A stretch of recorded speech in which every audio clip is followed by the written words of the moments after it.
Alright guys, the exciting Warhammer weekend continues with Vol as Tomb Kings versus the High Elves. Now this is my first time against High Elves in 7th edition, first time as High Elves with Tomb Kings, first time against High Elves, period, and I played High Elves as a 12-year-old like 10 years ago, well 12 years ago really, since I'm 24, and man, it's good to see them again, and they're a lot nastier in 7th edition, and here's me deployed against them.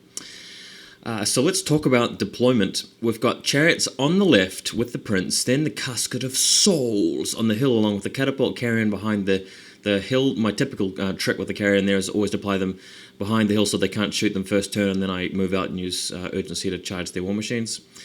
I've got Tomb Guard between the forest and the hill.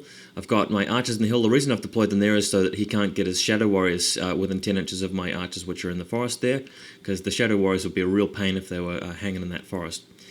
Then the King is in the unit of 20 archers on the side, and there's a group of Skeleton Warriors there to protect my flank. That Skeleton Warriors is going to do nothing all game except prevent the Shadow Warriors moving too far around my flank, so that's a real filler unit, that 170 point skeleton unit, but they can come in handy. Probably the weakest link in my army, but you know, that's life, they're there. This is the new list that I'm trying out. I tinkered with my list last night after playing Empire games, and I really feel like I like this list. I've really tweaked it out. I've got rid of all of the horsemen, and I've got a kind of a handy unit of 20 warriors instead. And I've tinkered around with my items.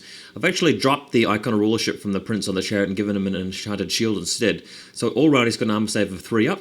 He's cheaper, and I don't have to worry about that rank breaking thing, because he always stays with the unit, and he he has never tried to rank ranks in my games. I always stay with the unit for safety and to help that unit out, and I've given that unit of Chariots the Icon of the Sacred Eye.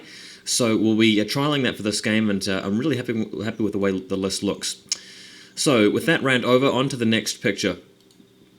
High Elf deployment, taking a picture from the other side of the battlefield. By the way, we decided that big pool counts as very difficult terrain. 2 chariots, Tyrannoc chariots, not Lion chariots, on the left.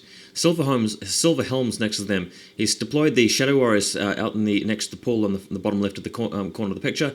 Kept some Shadow Warriors back at home behind the hill to protect his bolt throwers from tunneling units. Archers on the hill, another unit of archers between the 2 bolt throwers. Dragon Princes and Swordmasters on the right hand side.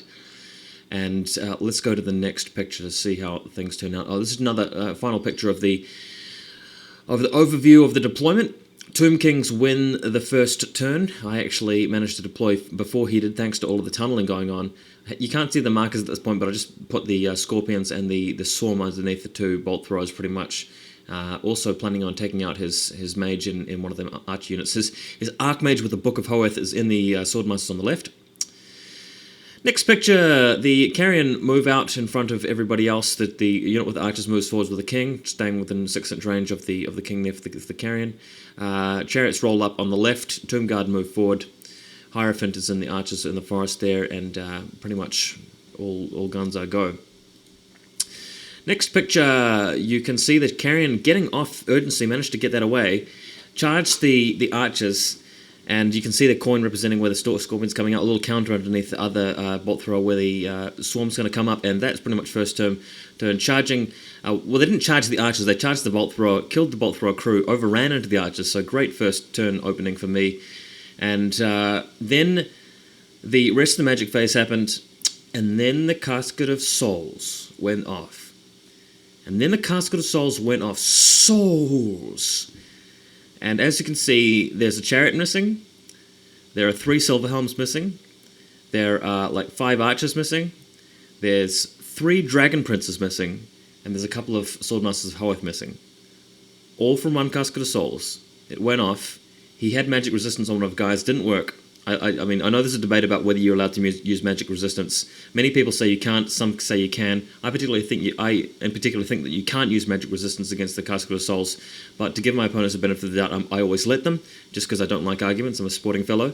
Didn't work. Casket of Souls went off, took out half of his army. Souls! And we were just talking about quitting the game after this, but he decided to be a brave lad and carry on to turn 2. So let's go to the next photo where High Elves take their turn. Souls! In the far background, the Silver Helms moved around to charge the Carrion. Silver Helms charging the Carrion, man. That's shocking. Swordmasters move forward towards the chariots. The Dragon Prince is just hanging back. Only two of them left. We go straight to the High Elf magic phase. I think the Archmage casts Flames of the Phoenix, miscasts, causes a wound on himself. The magic phase ends, and he gives up. So we shake hands. Good game. High Elves defeated after a single turn. The Tomb Kings victorious in many senses. And there we go. Weight off my shoulders. High Elves have been crushed, unfortunately, due to awful luck by my opponent. He didn't really make any mistakes. It was just that I completely blitzed him with lucky rolls on the casket, and he was unlucky with his mage, and man, just complete shattering. So this all only took like 20 minutes, half an hour. So we decided to have an immediately go for another game. So let's just show you how the second game turned out. And what we decided to do was just keep the terrain exactly the same, but we swapped table edges. So we just set up our armies again. And this time the High Elves are deployed on the side where you previously saw the Tomb Kings deploy, and I've deployed on his side, and this is the first turn of the game. The Tomb Kings won the first turn again, so let's just start the battle report straight from scratch. The Tomb Kings get the first turn, Chariot get their charge again in the magic phase, the Chariots rumble up.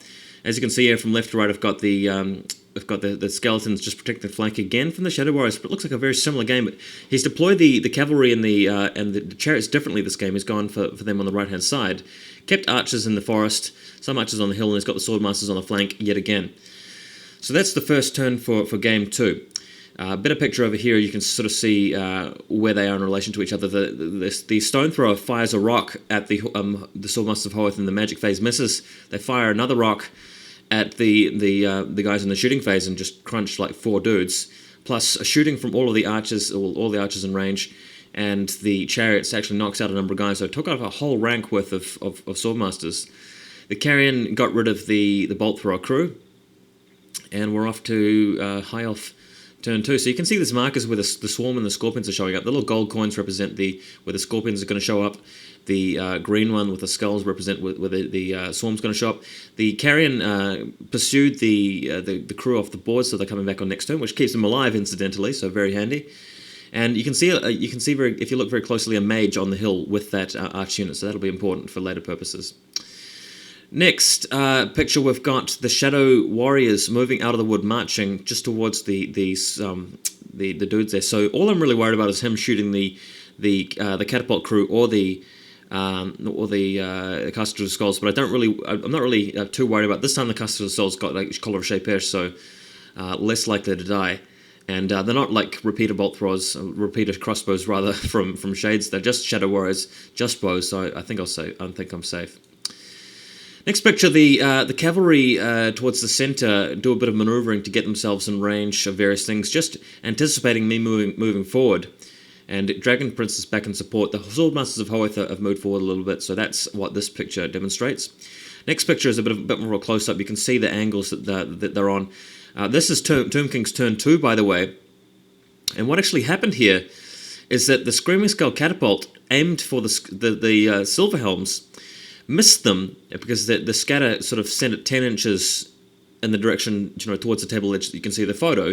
Clipped the archers, killed one, they failed their panic check, they ran back to the forest, so that pretty much takes them out of the game because the forest slows them down. And in the right-hand side of the picture, you can see a tomb scorpion tunneling out of the ground, and you charge the archer unit with the mage in it. Attacks the mage, takes 1 wound off the mage, and unfortunately doesn't quite kill them, so they'll be the scorpion will be charged by the chariot next